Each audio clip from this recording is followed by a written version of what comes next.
wabarakatuh. Selamat pagi anak-anak.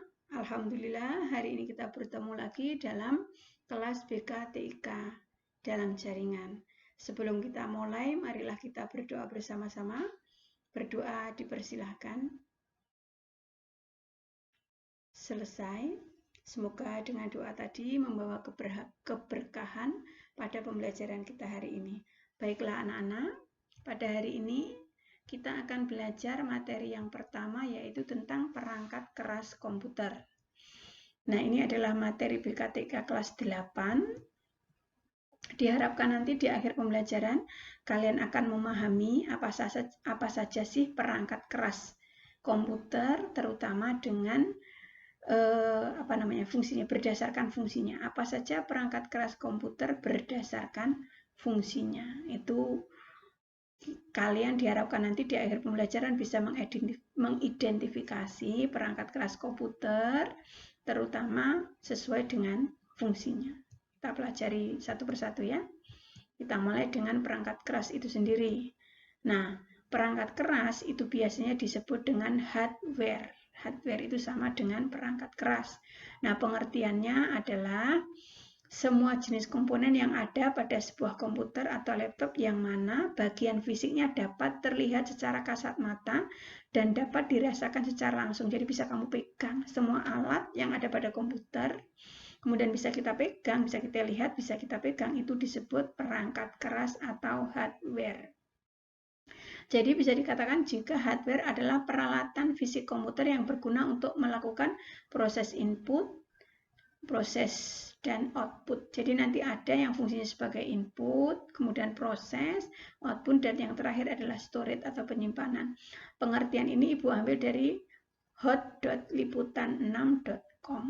Jadi kalau kita mengambil sebuah pernyataan dari internet harus kita tulis ya, dari mana sumbernya supaya kita tidak dikatakan melanggar hak cipta karya orang lain. Baik, kita lanjutkan. Nah, perangkat keras komputer berdasarkan fungsinya itu terbagi menjadi 4. Yang pertama input, kemudian proses, output, dan storage. Nah, ini akan kita pelajari satu persatu. Kita ke input dulu. Ada apa di input? Nah, ini Ibu lakukan literasi digital. Membaca dari internet itu namanya literasi digital.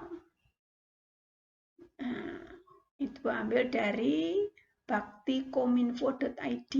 Nah, kita tunggu sebentar loadingnya.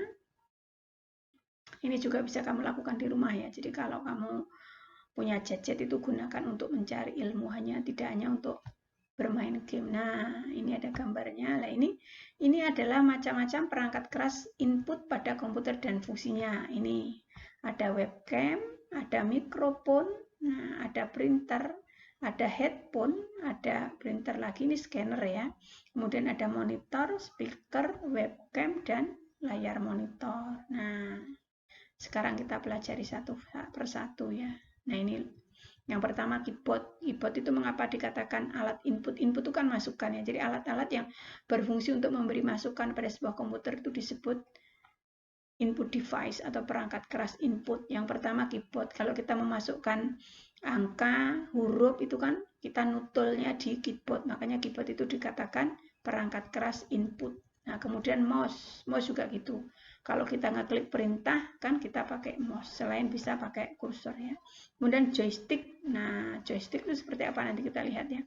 Joystick itu kalau kamu main game itu, nah itu kan kamu masukkan perintahnya pakai joystick. Kemudian touchpad kalau misalkan seperti tablet itu kan pakai layar sentuh ya. Kemudian CD. Nah, kalau kamu masukkan burning CD, kamu ngambil data dari sebuah CD, maka CD juga berfungsi sebagai perangkat input. Kemudian ada modem. Nah, kalau kamu masuk menggunakan komputer untuk internet itu kan ada modem. Dan modem itu masuknya sinyal itu kan dari modem, masuknya jaringan. Nah, itu makanya modem dikatakan sebagai perangkat input.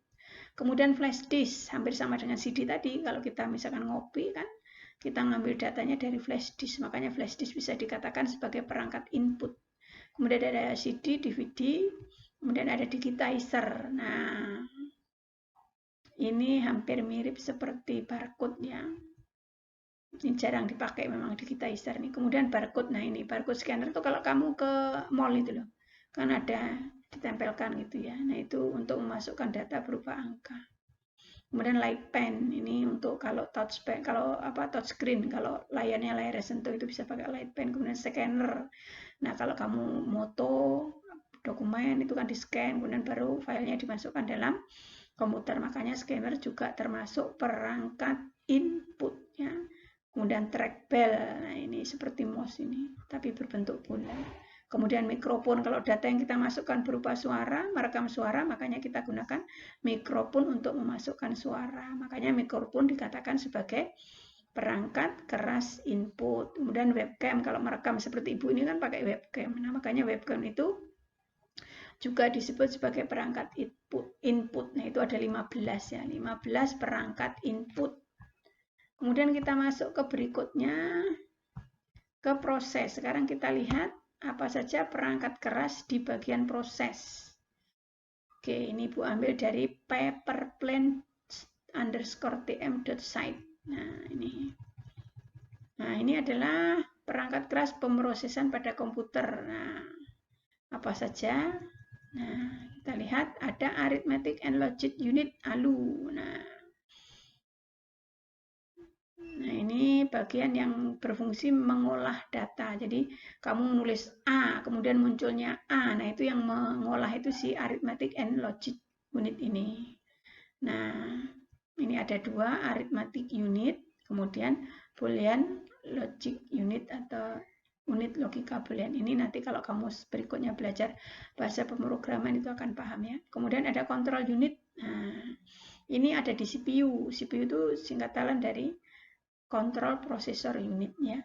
Nah, itu yang mengontrol apa simbol apa yang dimasukkan, kemudian diolah, kemudian sampai dengan ditampilkan.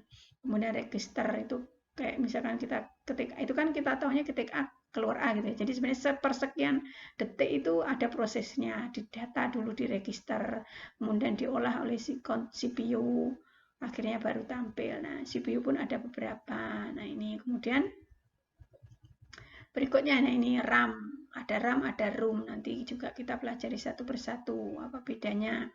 RAM adalah salah satu perangkat keras yang memiliki beberapa berperan sebagai memori tempat menyimpan sementara. Jadi kita ketikkan A itu sekian detik, itu huruf A itu berada di RAM sehingga dimunculkan dalam simbol huruf A. Nah, kita tahunya klik langsung muncul huruf A, tapi sepersekian detik itu ternyata di komputer itu ada prosesnya. Nah, kemudian RAM itu terbagi menjadi 4, jadi dia berfungsi sebagai input storage, menyimpan bagian masukan tapi sebentar, kemudian program storage, working storage, dan output storage. Terus kemudian ada VGA. VGA itu adalah video graphic array. Nah, ini kalau kamu memasukkan merekam itu, ini yang berfungsi sebagai tempat memorinya di VGA ini. Kalau nggak ada VGA ya nggak bisa merekam gitu kan.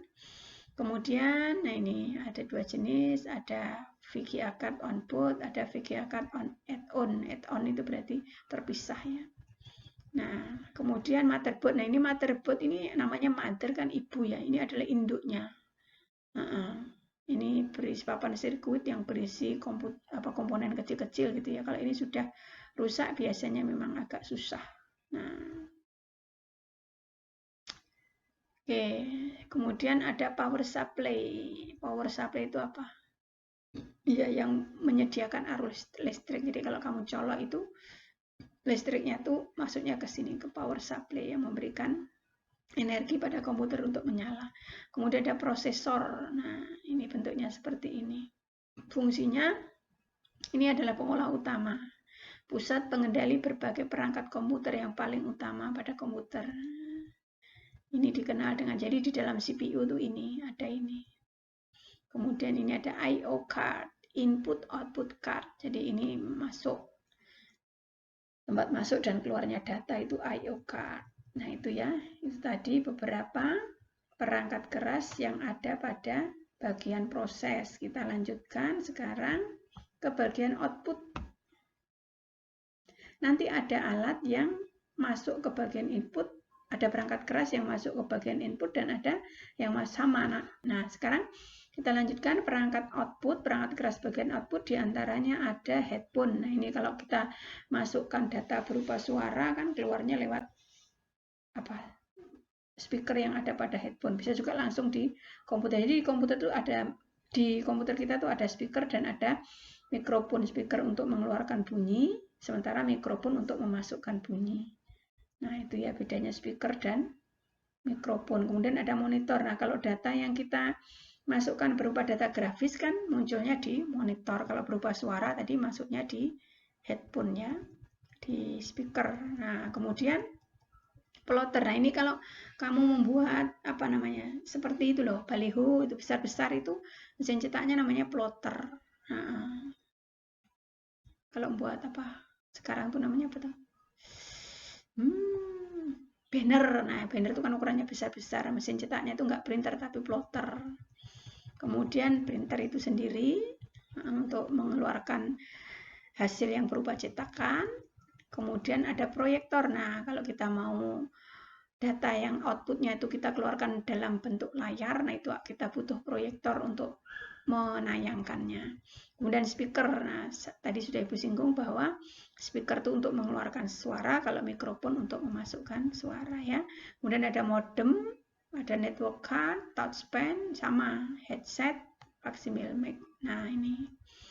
Makanya tadi kan sudah Ibu bilang ada beberapa perangkat keras yang berfungsi bisa masuk ke bagian input, ada juga yang bisa masuk ke bagian output gitu ya. Kemudian yang terakhir adalah storage atau penyimpanan. Kita lihat alat apa saja yang masuk ke bagian storage. Nah, oke, kita hapus dulu. Nah, ini juga sama, ada perangkat keras yang masuk di bagian input tapi bisa masuk di bagian storage. Contohnya, nah ini casing atau kotak komputer ya. Ini kemudian hard disk. Nah, ini kan hard disk untuk nyimpan.